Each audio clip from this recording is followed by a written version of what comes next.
జాగృతి జనం బాధ పేరుతో వ్యవస్థాపకురాలు కల్వకుంట్ల కవిత అయితే సుడిగాలి పర్యటన చేస్తున్నారు. ప్రజల సమస్యలను తెలుసుకునే ప్రయత్నం చేస్తున్నారు. అసలు జాగృతి జనం బాధకు సంబంధించి ప్రధాన అజెండా ఏందనే విషయం అక్కతో అడిగి మాట్లాడే ప్రయత్నం చేద్దాం. అక్క చెప్పండి, జాగృతి జనం బాధ పేరిట సుడిగాలి పర్యటన చేస్తున్నాం, మీకు ప్రజల నుంచి ఎలాంటి విషయాలు మీరు గ్రహించబోతున్నారు?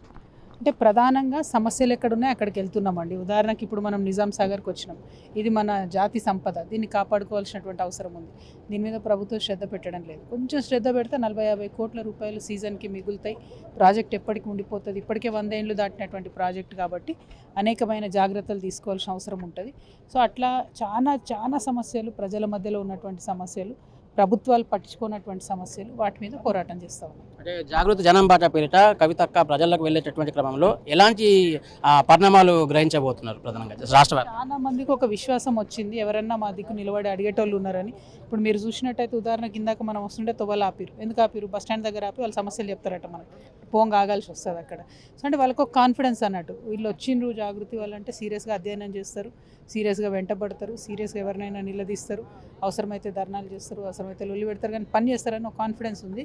కాబట్టి మాకు ప్రజలు వారంతటి వారే సమస్యలు ఇవి అని చెప్తా ఉన్నారు.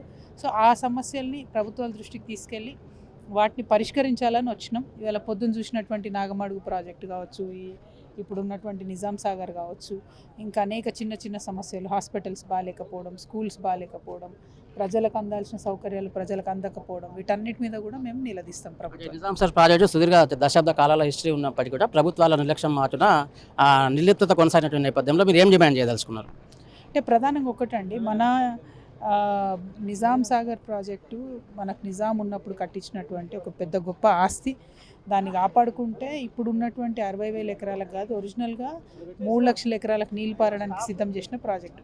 అసలు దాని ఫుల్ కెపాసిటీ వాడుకుంటలేము మనం, అది వాడుకోవాలని చెప్పి నేను డిమాండ్ చేస్తూ ఉన్నాను. సరే, వీళ్ళు పోయిన ప్రభుత్వం అనేది ఇటు, పోయిన ప్రభుత్వం ఆ పోయిన ప్రభుత్వం అనేది ఇటు, దానికన్నా ఇప్పుడు ఏం చేద్దాం? ఇప్పుడు ఏం చేయాలి అంటే ఇమ్మీడియట్గా దీన్ని డీసిల్ట్ చేయాలి, మట్టి తీయాలి. తర్వాత కొన్ని రోజులు చాలా రిపేర్స్ ఉన్నాయి. ఈ రిపేర్స్ చేసుకుంటే గుత్ప అలీసాగర్కి ఏదైతే కరెంట్ ఖర్చు అవుతుందో ఆ కరెంట్ ఖర్చు కాకుండా తగ్గేటటువంటి ఆస్కారం ఉంటుంది. అంటే ఓవరాల్గా ప్రభుత్వానికి డబ్బులు మిగిలితే అనేక వేల ఎకరాలకు అదనంగా నీళ్ళు వస్తాయి. దానికోసం ప్రయత్నం చేయాలి. ఎపిసోడ్ తెలంగాణలో హాట్ టాపిక్గా మారింది, ఏం చెప్పదలుచు? జై తెలంగాణ. Thank you.